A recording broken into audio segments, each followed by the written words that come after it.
Mais ce qui nous intéresse ici, c'est la genèse traditionnellement religieuse de la corruption.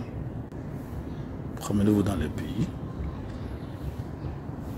de grandes affiches, grandes banderoles, lutte contre la corruption. Bon, il faut saluer les vastes programmes de lutte contre la corruption. Tolérance zéro à la corruption. Est-ce qu'on a réussi? Est-ce qu'on a réussi? Mais cette campagne ne lutte pas contre la corruption. Cette campagne protège les vrais corrompus. Qui ont corrompu les corrompus dans un système corrompu. On n'a pas réussi. Mais la corruption, quelle est la genèse de la corruption? Pour lutter réellement contre la corruption, il faut savoir que la corruption est spirituelle. Il y a d'abord la corruption spirituelle qui entraîne la corruption personnelle. Et cette corruption spirituelle a aussi entraîné la corruption étatique, gouvernementale, à travers le triangle de la fraude. Mais ce qui nous intéresse ici, c'est la genèse traditionnellement religieuse de la corruption. Suivez. Dans la religion traditionnelle, à l'approche de la saison des semailles, des travaux champêtres, nos dieux, en leur rang et grade respectifs, respectés, tout protocole observé, partent en voyage. Les dieux partent en voyage.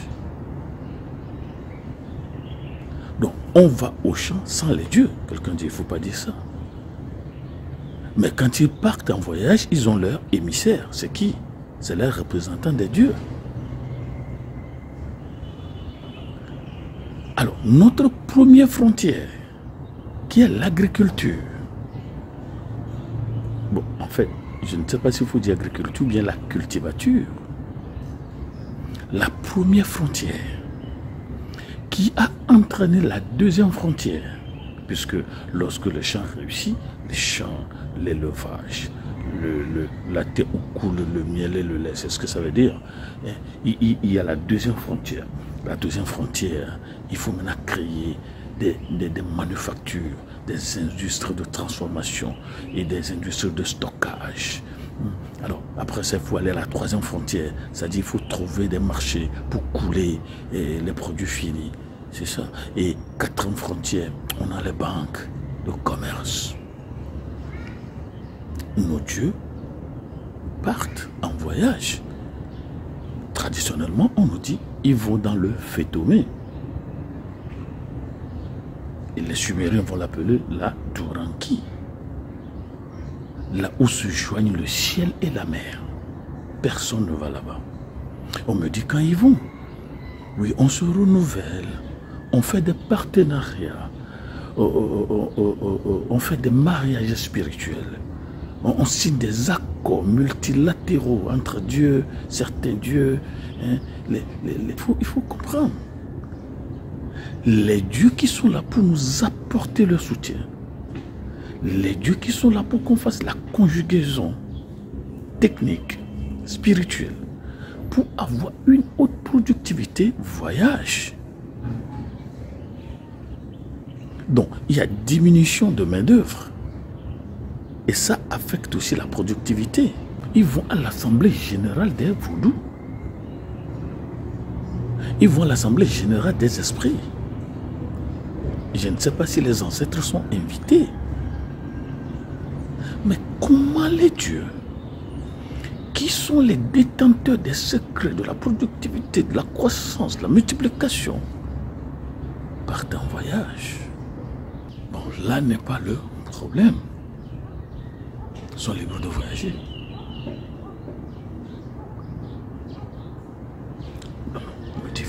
ça. Pas dire ça. Parce qu'il y a le Dieu de la terre. Anipator. Certains l'appellent Tchakpana.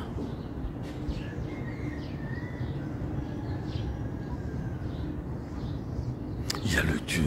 Mais j'ai aussi constaté qu'on n'a pas le Dieu de la pluie.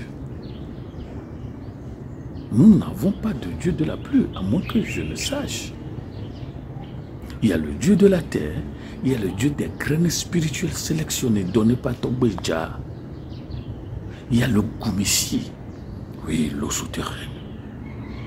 Il faut voter, il faut faire un référendum sur la généralisation de Goumissi ou une Goumissisation générale. On ne veut plus entendre de qui n'a pas plu, c'est pourquoi les récoltes n'ont pas bien donné. Il y a le Goumissi. Mais la corruption. Mais on a fait les champs à l'absence de Dieu. Mais il y a le Dieu Goum qui nous protège, les métaux, oui, il ne faut pas que la roue, tout ça, tout ça. Il y a le gris-gris, ma roue travaille sans mes mains, sans toucher. Et le taux de productivité est toujours faible.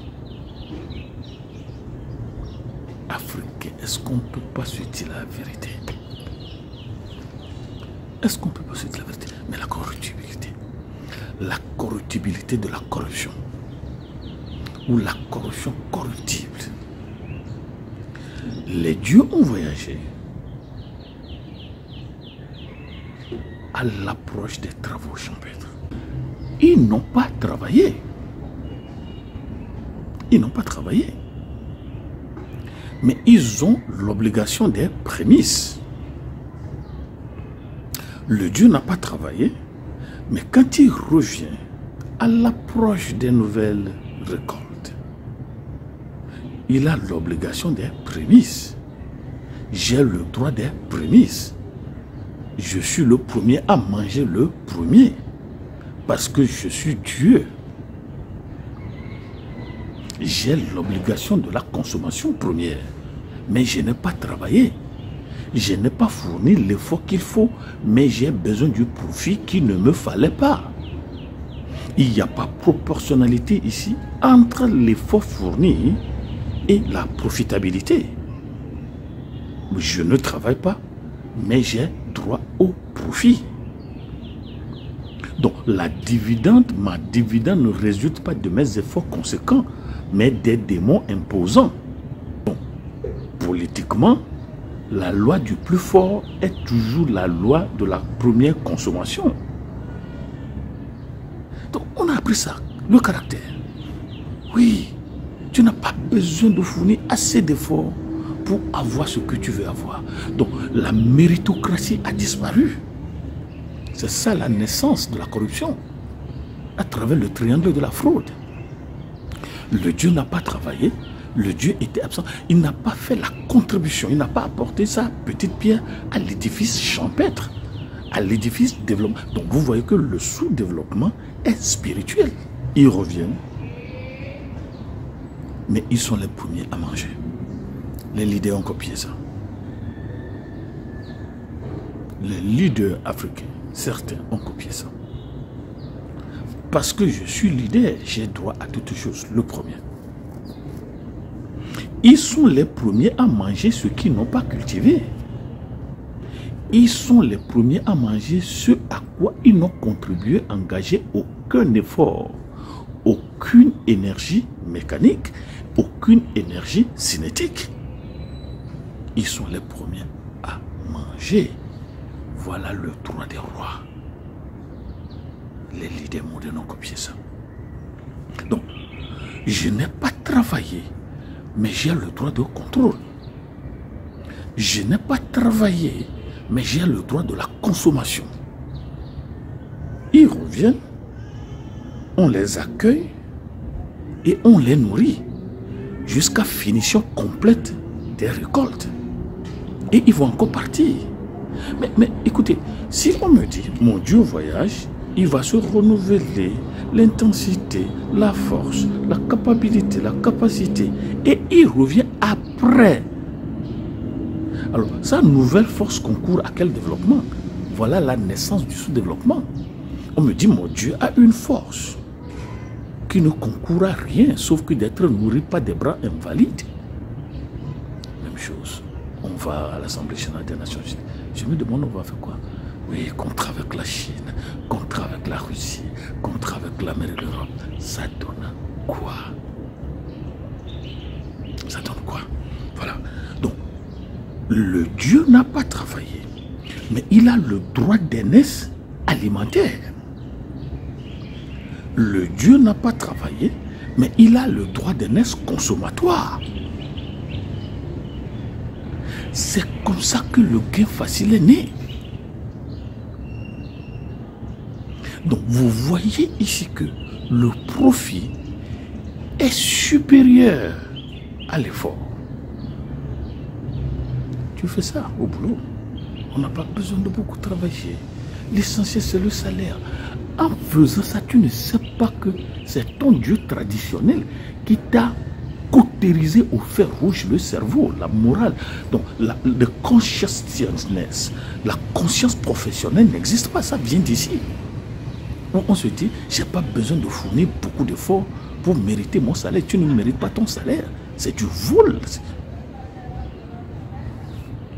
Le Dieu n'a pas participé au champ, mais il dispose du droit d'aînesse consommatoire.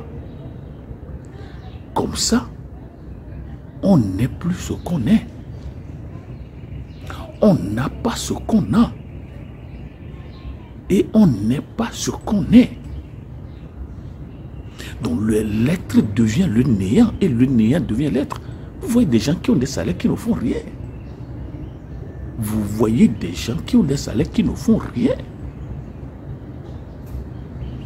Les dieux voyagent lorsqu'on en a besoin le plus. Et les dieux partent lorsqu'on en a besoin le plus. Comment mon Dieu part lorsqu'il y a la famine? Comment mon Dieu part lorsque j'ai besoin de l'effort mécanique, technique? Voilà la première cause profonde de la corruption. Nous allons parler de la deuxième cause.